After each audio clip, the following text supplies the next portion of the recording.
Hello, good evening. I'll tell you what, today I've been basically I've been staying indoors all day, doing nothing basically, and then around about 2 o'clock this afternoon, I was on a weight loss program. Then after that, I was kind of like getting tonight's show ready, sending links and stuff like that. Now I've got somebody a guest with me tonight. Never met him before. But I always watch his podcast, 1 minute podcast, and he's called Stephen Brittain. And hello, Steve. How are you? Hello. Oh, good. Thank you. We're going to get mixed up. Steve 1 and Steve 2. Well, we could be posh. You can call me Stephen. That'll save the confusion. Okay. Can you tell me about yourself, then, boy, and what you do, and tell everybody?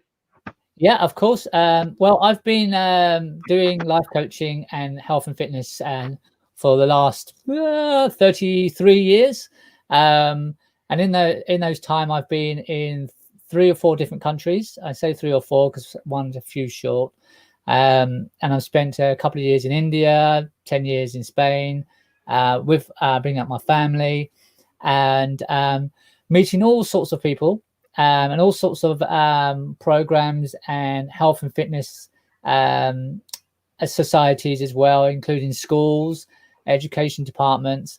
And right now, I am doing specifically 2 things. I do a health and fitness for 40 plus for men and fertility for couples. Right. Okay. Let me look at the fertility side of it. Can you tell me when somebody who's big as me, who's overweight, and they're finding it very difficult in the bedroom because, of having sexual intercourse. Can you tell me, do you deal with things like that then? Do you? Okay. So my role is to help to ensure that they can actually conceive. And that's usually the balance within the body. So it's the spirit as well as the hormone, as well as the well-being and mental side. You do have specialists that are things that help you with those. But I do know that there are so many now that struggle. It's becoming such a big thing in the Western country. And interestingly, there are lots of techniques and helps on YouTube, and it's very educational. I find YouTube very good, when you're looking at the cost effective, because you can get a sex therapist, but at the same time there are what we talk techniques that you can look at, and they are very good. I've seen them. I've watched them. They are they're very clear, but at the same time they're not embarrassing in any way, and you're watching it from your own home as well. It all depends on how open your partner is with you. That is the biggest key, is by trying and being open and clear, communicating with each other as best as you can. Right, okay. Because it's very difficult for somebody like my size, because soon we get to my size, because I've had strokes and I've been to boot camp, lost a lot of weight. In 6 months I lost around about 11 stone in 6 months. I went on boot camp, come back, then all of a sudden I had a heart attack. Then I blew up in weight, and sometimes I kind of like find it very difficult to kind of like, make love to my wife, or and be, and it's so hard. It's not just me; it's like lots of people, isn't it? Yeah, I mean, there are. Again, I want to stress that I'm not a sex therapist, but I would say to you also, there are other ways of, expressing love, as we all know, but also making love. There's different ways as well, which are easier. But again, I would strongly suggest that you both have to be very open to each other, what you are prepared to try, and if you can have that honesty between each other, because sometimes that doesn't happen, it could be embarrassment, or you just don't want to talk about it. And And if one or the other is not talking about it, that's the actual problem that it needs to be resolved, not the actual physical side. The physical side, if you're both exploring, can be quite exciting at the same time. You can start to explore different things. You know, if you're really open to each other, you kind of see it as an adventure. You know, and you think about, okay, let's try this today. But you know, what about, oh, look at that one. Let's have a go at that. You know. Yeah, sure, yeah. Okay, let's pass that then. Let's go on to mental health. Do you deal with a lot of people with mental health problems? Okay. I think the when people say mental health problems, we need to define what that actually is. We all have mental health challenges, and everybody that you speak to will have a more challenge than someone else. And I think the stigma of mental health is the problem that we are having to get over first. So yes, I deal with everybody who has a mental, even if they don't realize it, because it starts from there. Our health starts from our head. You know, it's how we think consciously and subconsciously, and it's the subconscious mind that usually the key to our mental health. It's not always, but it's usually the key. So to answer your question, yeah, whoever I speak to has a mental health challenge. Right. Okay.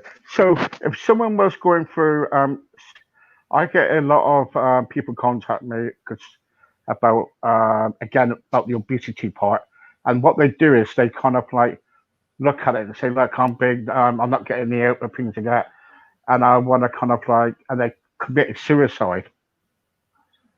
And you know, and it's really, you know, suicide. It's like, I think it's gone up. I saw, you know, I saw some numbers the other day, and it's really blue. You know, it's really gone up. How can you deal with somebody? How can you yourself deal with somebody who is who has suicidal thoughts? Okay. I first thing we have to identify what brackets we're looking at now, because it has slightly changed.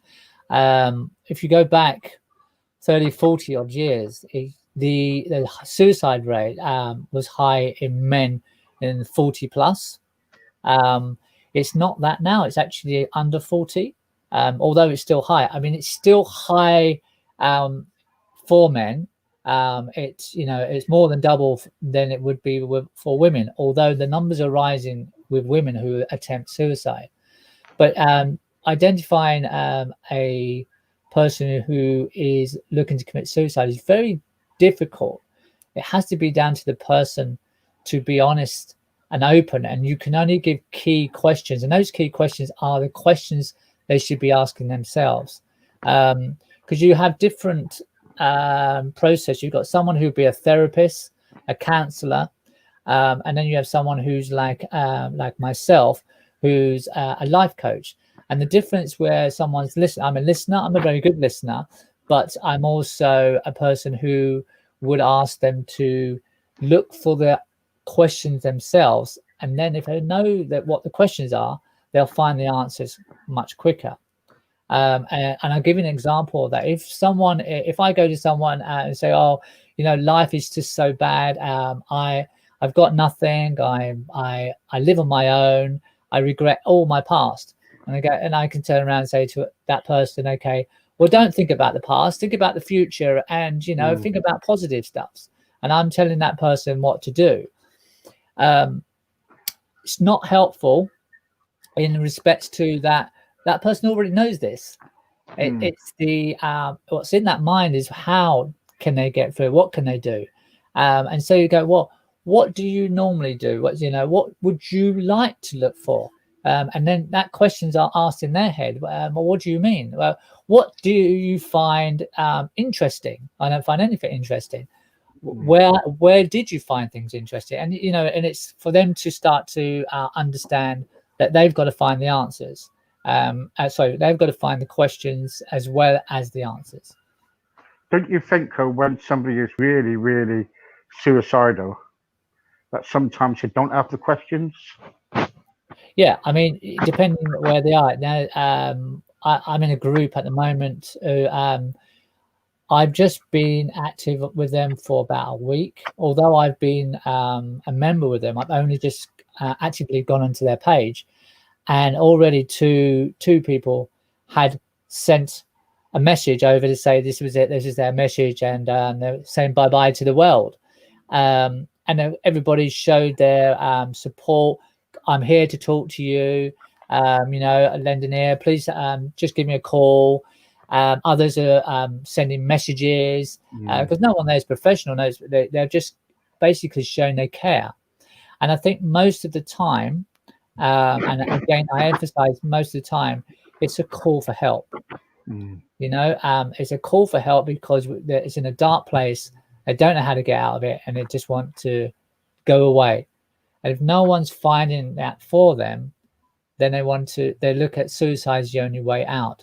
Some will follow through, and as I said, men tend to follow through that more than women do. And we can go into a good reason behind why that is. But absolutely, very challenging. And that's why the numbers are high, and that's why we are every day trying to get people to understand that mental health is not a problem. It's not a stigma. Get there before you get to that suicidal state. And it's when you start to feel these things are not right, and you start to feel the unfulfilled in life. That's where it starts. You feel unfulfilled in life, and that becomes a hollow thing, and you get intense feelings that occur. That's when you start to you should already be going to seek help or talk to somebody, because men, as people will know, men are awful at talking to others. I am. That's my next question. That was. But thank you. Yeah. So I used to belong to a men's group years ago, and I thought to myself, what am I doing here? And the group was supposed to be like, kind of like sharing and, saying how we feel and everything. But it was so quiet. We just ended up talking about football or something. You know what I mean? And I think men, they think they're all butched up and everything, and they're strong and everything, but they don't really want to kind of like talk about how they feel. But women, they can kind of like go to their friend and say, this is how I'm feeling today, and all that, and it's totally different, isn't it?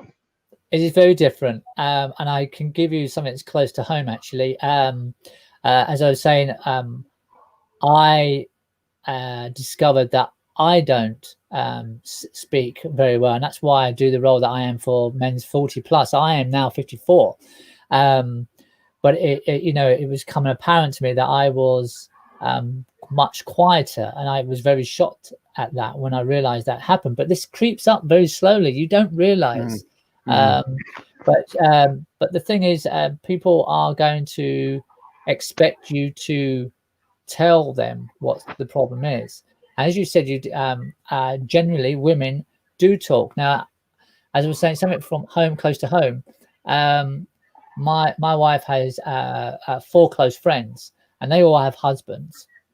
So she has 3 close friends. There's 4 of us all together, and they all have husbands. And those 4 women are still close now, and this is 35, 36 years on. The husband, pardon? Sorry, gosh. yeah. And they're still close now to the talk. And if they the plan, they'll go out for dinner, meet each other, whether it's just 2 of them, 3 of them, or 4, and have dinner. Us as guys have never done that.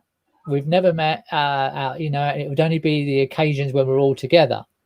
But individually, we also, ironically, have no actual friends that we go out to see.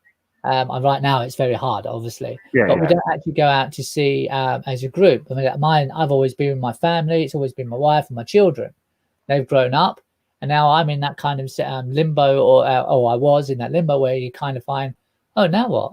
They've gone, and you don't have friends.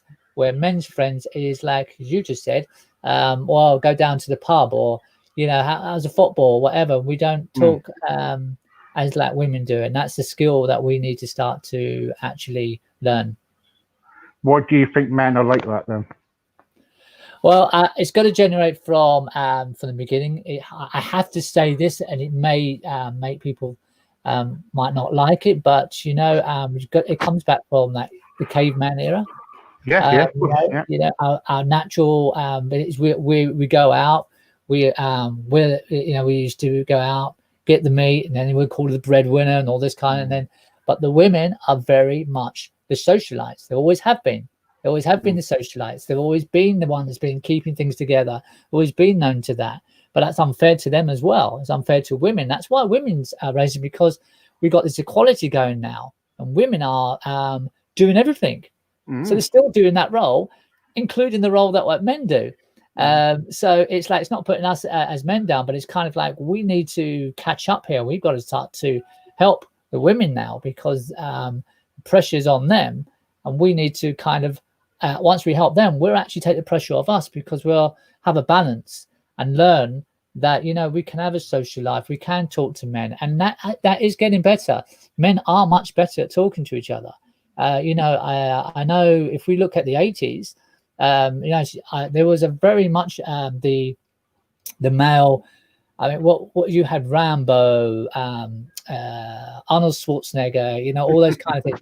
These are the films I'd be growing up and watch, but I was never that man's man person. I didn't drink, I didn't go to pubs, so all the company I had were women around me. They're always women. I always come up with women. So there's a lot of skills I've learned from them, but there's certain things I also took away that may not have been so good for me in the man's world. But in respects to now, men do talk to each other. They are more sensitive. They are more able to open up and communicate.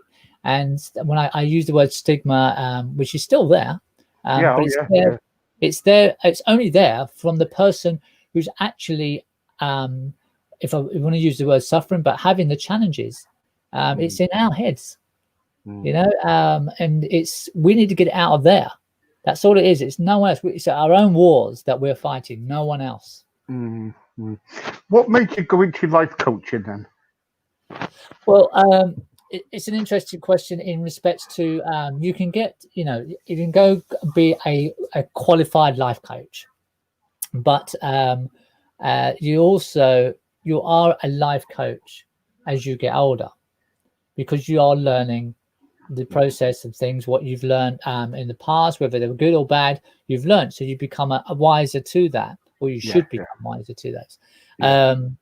So the life coach has always been within me, because I've always, I've had children, I've had my own challenges. My wife and I have, with our own fertility, we've had those sort of things, hence why I'm as a fertility coach as well. But when I learned there was actually a thing called a life coach, and I looked into that, I thought, well, that's me. That's what I do. But I just don't have the specific skills around it. And I did the course, and I loved it, and I learned a lot from it, and realized some of the things that I would do were probably not the best thing, because it was more advice rather than, as I was saying before, the questions. So I learned how to pivot that round into a more skilled process, and then added that onto my health and fitness background. And that's why I call it health fitness, because it covers everything. It covers your the mental health as well as your physical health. And that's it. That's it completely. That's all. Once you got that, anything else after that is all go. But you've got to get your mental health and physical health going first. Yeah, correct. Yeah, totally agree. With your podcast, how long your podcast has been going? Right. So the 1 minute podcast, just 1 minute, has been going for, I think I need 2 months. Just about 2 months. Yeah, about 2 months. Yeah. You always put like the funny side of things in it too, don't you? Yeah. You like to look at fun. Yeah. This is I mean, originally when I was doing I started with a podcast, it was called a 360 chat, and it was just too long, too much of a chat. And I felt, as I was talking, I realized as I'm there, I can hear the audience go, oh yeah, yeah, yada yada yada. Heard it before, same person. Unless you've got something specific, really interesting for them to hear. But there's so many podcasts, as I was saying to you before. So the 1 minute podcast became a thing that turned to me, because I thought 7 seconds, they say, about someone's span of change. If you don't change the vision of what you do and how you do it, now I'm moving my hands, then what happens, the person starts to switch off. So I thought, well, how can I do that and make a piece into it? And I thought about 1 minute, and then I realized I didn't know at the time. Then I realized there was not podcast. There was a new app at the time called TikTok that came out, which was 1 minute. Now, funny enough, I've only done one or two, but they did 1 minute, and I thought, oh wow, this is interesting. Everything's becoming now they're doing the 1 minute, and so that gave me the kind of like, yeah, you're doing the right thing here, Steve. Go for it, which I would have done anyway. So I started the 1 minute, and yeah, I love it. It's very funny. It's got really interesting kind of facts and everything. And do you think do you get much feedback? Yeah, I'm going to be very honest here. I don't think no. I do get some feedback, definitely, and it's lovely feedback. Usually from people I know, not from anybody else like yourself, Steve. Who I've not met. But I think there's two reasons for that, and there's no one is because it's difficult now to people to get it out there for people to see. We know the algorithms are very difficult to try and get over. You've got to learn so many skills to try and get past those algorithms and start to get more people to see it. So right now, I would say that the is trying to deal with that and get more people to watch it. So now I stick it on YouTube, but again, YouTube's the same. If you go on my YouTube channel, you probably see it probably shows very low numbers of people watching, because I don't pay for advertising. And it's about connecting. And once people start connecting, and I've only been, like I said, doing 2 months. It takes a while. You have to be patient for that. And if if it's going well, and you get compliments like you did with me, Steve, then okay, you know what, it's good, and it's most important if you're enjoying it. I think it's really good. I love it. Thank you. I love it. It's always interesting facts, and it's really good. It's how you present it, and you always got a smile on your face. And some podcasters who do such things like yours, so they're so miserable. You know what I mean? I just say it as it is. They are really miserable, aren't they? But you got a smile on your face. I tell you what, I've got a message for you, by the way, here. Okay. Where is it to? It says, "Hello, Mr. Brittain," and that's from Jacqueline. Yes, I know Jacqueline. Yes, hello, Jacqueline. Yes, I know Jacqueline too. Yeah. So Jacqueline was actually my last guest. Was she? Yeah, on the 360 chat. It's my last guest on the 360 chat. I would say my last guest. I don't know if I will continue doing it more. Like I said, it's because I may change that a bit. But I think she was the longest, actually. I think Jackie, and she won't mind me saying, Jackie can talk. Yes. Yes. I've interviewed Jackie. Yeah. But lovely. But she's got a lovely, interesting background, and so of course you've got to fit it all in, And I didn't edit hardly any of it out. No. Brilliant. I've got some questions here now. We go to question time now on here. How long have you been doing what you're doing, Steve? So that's what it said. Yeah. So if we were talking about me being in health and fitness, as I said, I've been doing that since I was 19. I'm 54 now. but in regards to this role at fertility and men's health, I decided to do that when we went into lockdown. So specifically doing that. I was always in the health and fitness, but general. But then I didn't realize there was such a thing called a fertility coach. I hadn't heard of it before. When I heard of it and looked at it, I thought, well, hang on a moment, I can do that. And so I looked into it. And my history, as I've said, we've had 4 or 5 years of struggling with our children. We lost maybe we've had miscarriages. So sorry about that. We had empathy. Well, it's a long time ago, but we, it's important to have empathy as well. So naturally I had that, but I didn't know, there was certain things I didn't know at that time, which I know now. And so I'm really pleased that I can actually share my experience and help couples, because it's about, with the fertility itself, it's about with the couples trying to have a baby.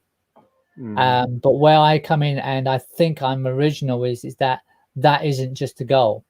And the reason why they lose track is because that is the only goal.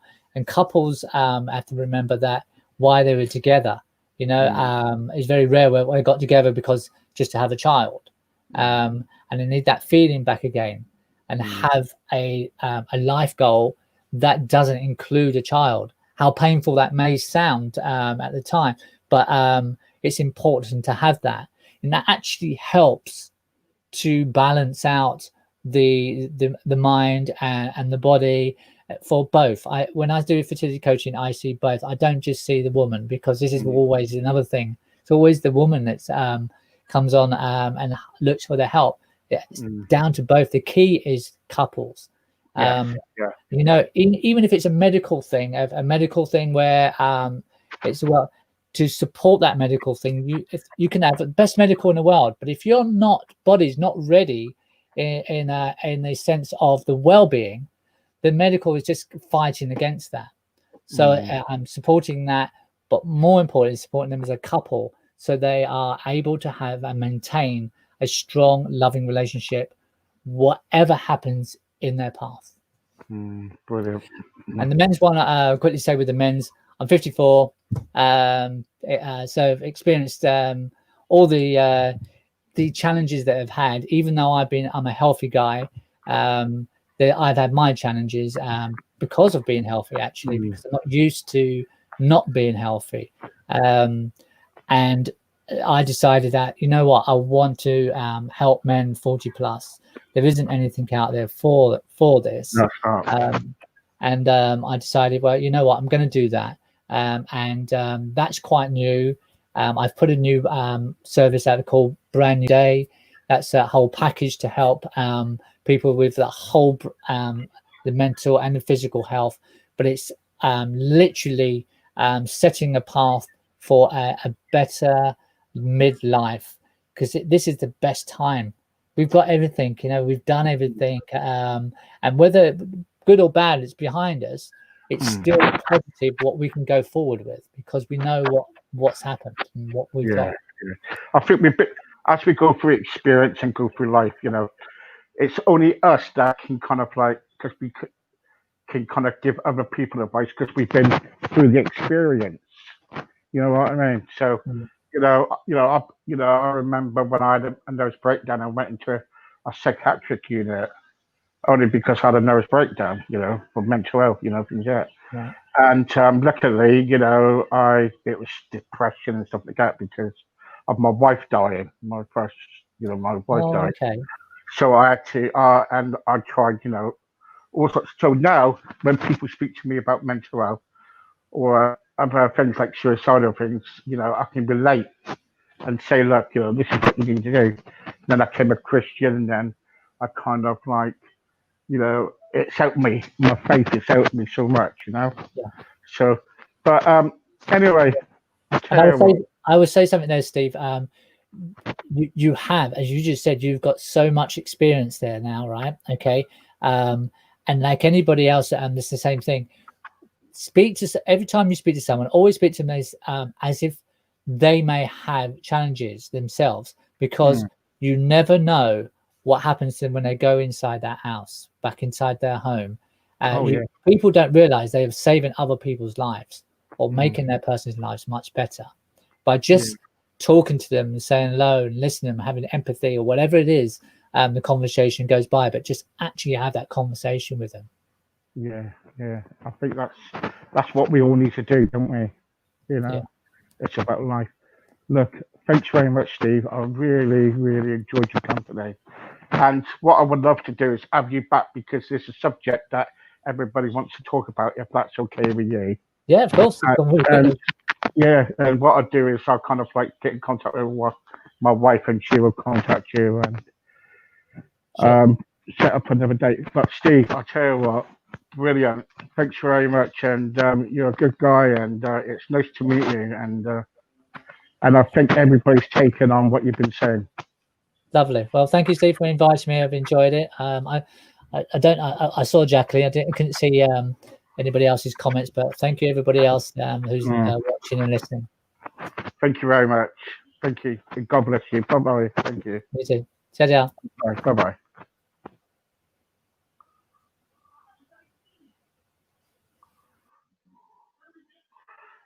Well, there you go. That's Steve Brittain, and what a wonderful fellow he is. Brilliant, really good. Okay, I'm going to go for a little while, and I'll be back at around about 9 o'clock. Take care, everybody. Stay safe. See you soon. Bye bye.